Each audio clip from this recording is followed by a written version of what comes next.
Pumaragas ang pagpapala po sa ating lahat. Para sa ating pangaraw-araw na talata, tayo ngayon ay nasa Genesis Kapitulo 25, versikulo 19 hanggang 21.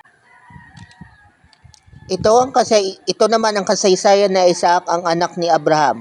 40 taon na si Isaac nang mapangasawa niya si Rebecca, anak ng dalaga ni Betuel, isang Arameyong taga Mesopotamia. Si Rebecca, kapatid ni Laban, isa ring Arameyo.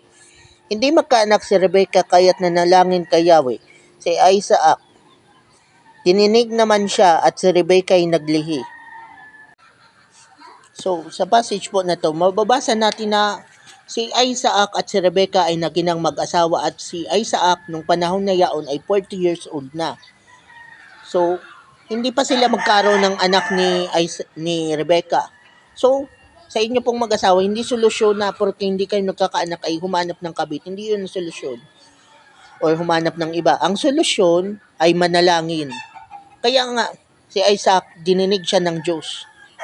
At kung ipagpapatuloy natin yung pagbabasa sa mga susunod na passage, 60 years old na siya nung nagkaroon ng anak.